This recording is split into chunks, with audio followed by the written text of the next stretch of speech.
Good evening students. आज का अपना टॉपिक है tense. Tense tells us about time of an action और स्टेट।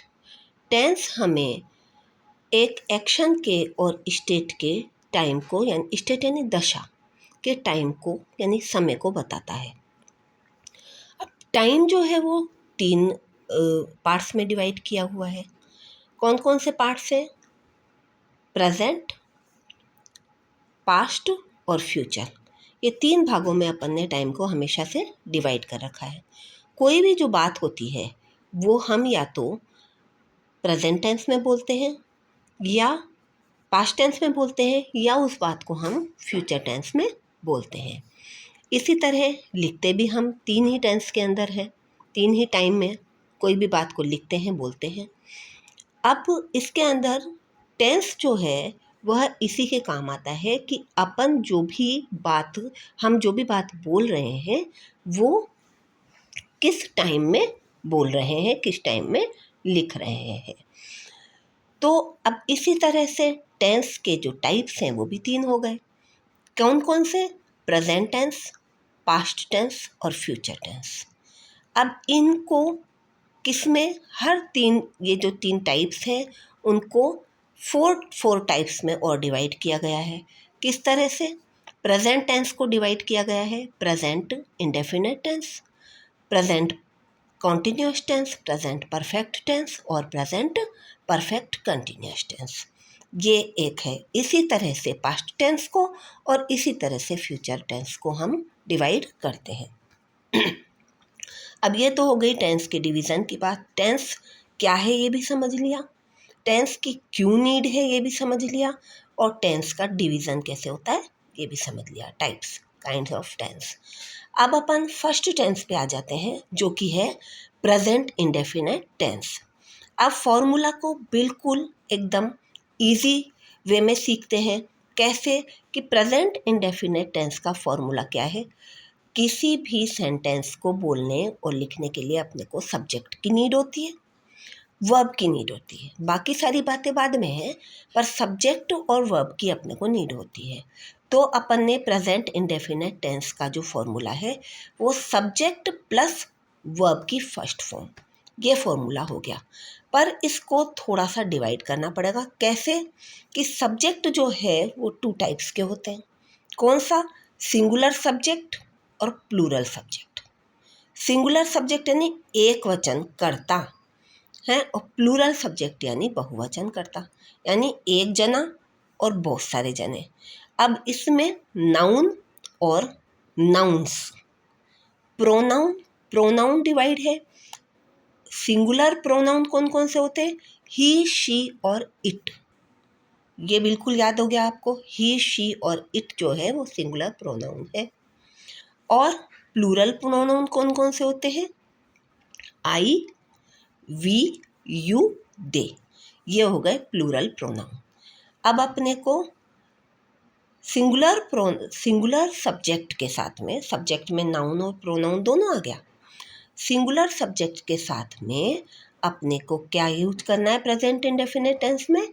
वर्ब की फर्स्ट फॉर्म में एस या ईएस लगेगा। ठीक है, आ गया बिल्कुल समझ में।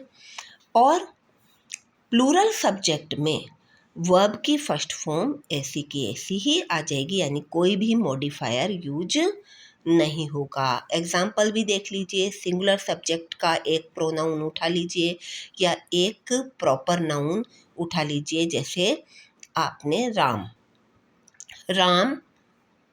प्लेज, राम खेलता है। तो प्ले जो वर्ब है, ठीक है, उसके अंदर वर्ब की जो बेस फॉर्म है उसमें अपन ने मॉडिफायर क्या लगा दिया? एस लगा दिया।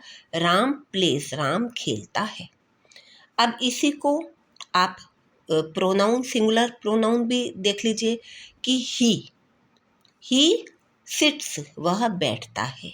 ही प्लेज, वह खेलता है। एस लगा दिया, बेस फॉर्म के अंदर एस लगा दिया। प्रेजेंट इंडेफिनिट टेंस चल रहा है ये, ठीक है ना। इसमें सिंगुलर सब्जेक्ट के अंदर वर्ब की फर्स्ट फॉर्म में एस या ईएस लग गया। अब उसके बाद में प्लूरल सब्जेक्ट में नाउन्स आ जाएंगे। नाउन्स कैसे, आपको म भी लगा सकते हो और एंड भी लगा सकते हो, जैसे राम एंड श्याम, प्ले। अब यहाँ पर प्लेज नहीं आएगा, राम एंड श्याम प्ले, ठीक है ना। बेस फॉर्म ऐसी की ऐसी आ जाएगी, वर्ब की फर्स्ट फॉर्म है ये, ठीक है। अब उसके बाद में आप इसको प्रोनाउन, प्लूरल प्रोनाउन ले लीजिए। I play, we play, you play, they play. ये अपन ने प्रेजेंट इंडेफिनिट टेंस को अपना पूरा का पूरा फॉर्मूला हो गया। ऑब्जेक्ट वगैरह तो बात की बातें हैं, फॉर्मूला होता है सब्जेक्ट प्लस वर्ब से बनता है। अब कोई भी टेंस हो, अगर आपको कीवर्ड्स का पता नहीं है तो आप फिलअप में किस तरह से उसको फिल करोगे, आप आइडेंटिफाई कैसे करोगे कि ये कौन सा टेंस है, तो कीवर्ड की नीड होती है अपने को। तो प्रेजेंट इंडेफिनिट टेंस के कीवर्ड कौन कौन से हैं, वो है daily, regularly, usually, always, often, sometimes, seldom, rarely, frequently, ठीक है ना। और आपके every day, every week, every month, every year, ये आपके प्रेजेंट इंडेफिनिट टेंस के कीवर्ड हो गए। अब कीवर्ड हो गए, फॉर्मूला आपको आ गया, तो ये आपका बेस तैयार हो गया। आपको कहीं भी कोई सेंटेंस में फिलअप अगर डालना है, फिलअप भरना है, फिलअप का आपका क्वेश्चन आ गया, तो आप पता लगा पाओगे कि प्रेजेंट इंडेफिनिट टेंस का है या नहीं है। अब अगली बात आपकी आ गई कि प्रेजेंट इंडेफिनिट टेंस का यूज़ कहाँ होता है, तो वो होता है हैबिट, रूटीन और आपके जनरल ट्रुथ। जो भी जनरल ट्रुथ है उसमें भी आपके प्रेजेंट इंडेफिनिट टेंस का, आपकी जो हैबिट्स है, जैसे we go to school daily, तो हम स्कूल रोज़ जाते हैं, रोज़ाना जाते हैं, हमारी हैबिट है। We brush in the morning, हम सुबह उठते ही ब्रश करते हैं, तो ये हमारी हैबिट है। हैबिट्स में रूटीन जो हमारा है वो भी, और हमारा जो जनरल ट्रुथ जो होते हैं उसके अंदर भी हमारे को प्रेजेंट इंडेफिनिट टेंस की ज़रूरत होती। तो ये पूरा का पूरा आपके प्रेजेंट इंडेफिनिट टेंस आपको समझ में आ गया होगा। और अगर आपको थोड़ा सा डाउट हो तो इसको वापस रिप्ले करके देख लीजिए। स्टेप बाय स्टेप अपन ने सारा का सारा प्रेजेंट इंडेफिनिट टेंस आज अभी पूरा सीख लिया है। Hope you understood. Stay tune for next lesson. Bye.